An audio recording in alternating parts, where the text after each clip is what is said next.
There's rumors coming out that Nintendo's next console will be called the Fusion, a step up above the Wii U, which they've admitted recently did not perform to standards. Nintendo's expected to lose $240 million this year after they had projected a $500 million profit. Now, is this all too convenient?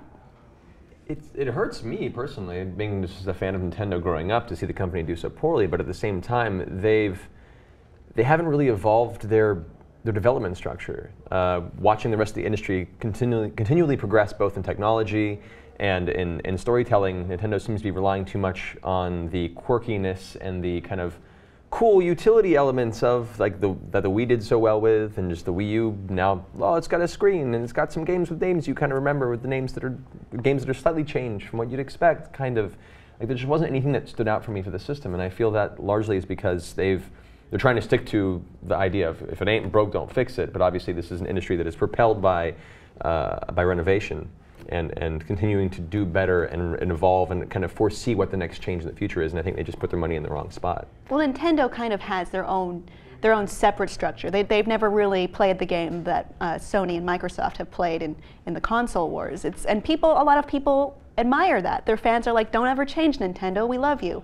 But it looks like they're going to have to change if they want to stay viable as a company. Right. The problem is that conversation always comes up. How does Nintendo's console stack up against Sony's and Microsoft's? And even though that's not a fair comparison, it always happens. So that conversation gets forgotten when Nintendo does something really well. Like with the Wii. The Wii was wildly successful. It did something new that people were initially skeptical about, the whole motion control, the wand Wiimote controller. That was weird, but it worked. And then we had the other, and then PlayStation Sony and Xbox. They're like, let's do that. With their own motion control, less successfully. So now Nintendo again tries something that no one else is doing. They don't care about meeting Sony or Microsoft's specs. They're making their own console. This one didn't work as well. So I don't think it's fair to compare its success to the success of the other consoles. They're not even in that game. Right, exactly.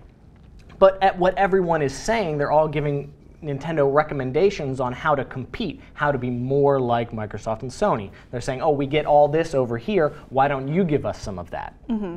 So that's where these, what Nintendo can do for their next console and what specs the Nintendo should have. Everyone has these wish list things of what they want to kind of bridge that gap between the two factions. Let's get a little bit into the specifics of the Fusion. It's supposed to be a handheld, like the DS, and a console itself kind of being developed jointly so that they work superbly and together.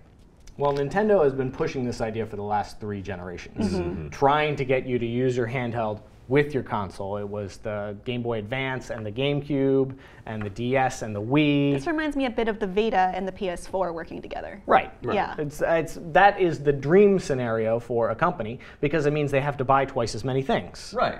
Which didn't quite work out as well for the Vita, unfortunately. But, no.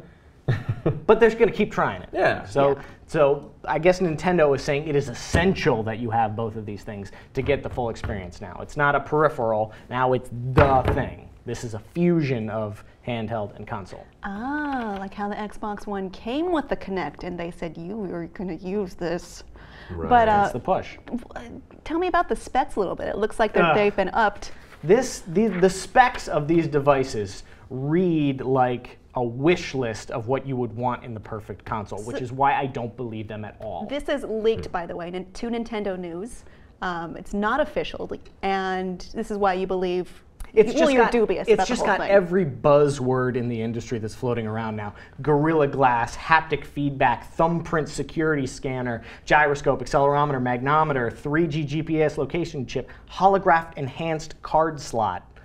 Like, sounds fun. It's just everything that you could possibly wish for, and Nintendo has never given us everything we could possibly wish for. That's not what they do. I believe this more for the Steam box than for the Nintendo one, but yeah, that's interesting. The name Nintendo Fusion is interesting. To me, it reads like a down-the-line sequel to Metroid Fusion, which I got really excited for a minute, but it's not, so I'm kind of sad.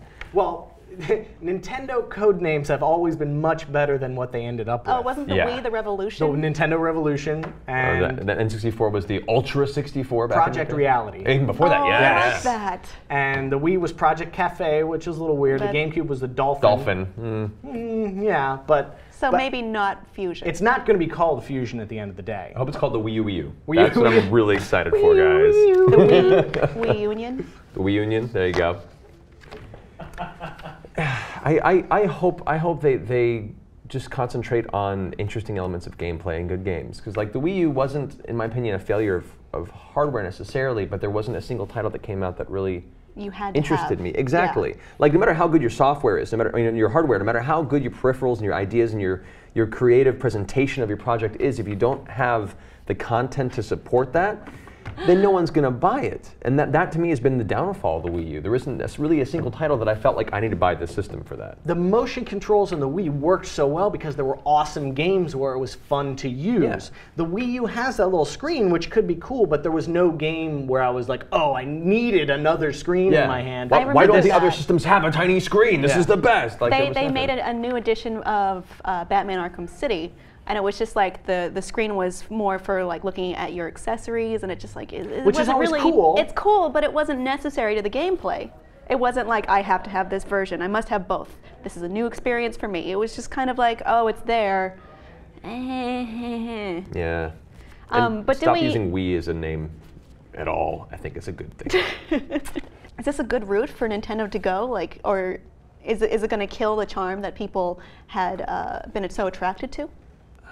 I feel it'll dampen it briefly. I think it's smart for them to already be moving towards the next thing, as opposed to continuously trying to ram the Wii U down people's throats. Like, please buy it. We made so many.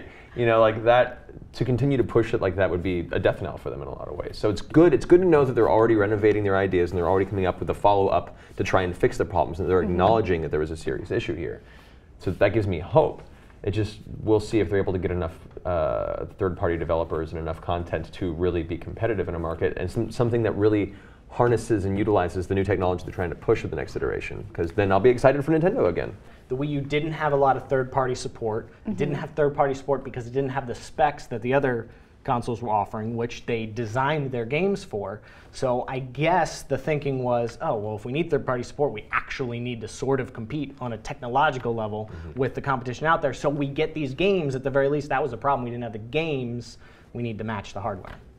Very smart. What do you think? Is this the savior of Nintendo, or are they ruining a beautiful little plan that they've had in place for a while? Let us know what you think about Nintendo's changes and the Nintendo Fusion in the comments, and please be sure to subscribe.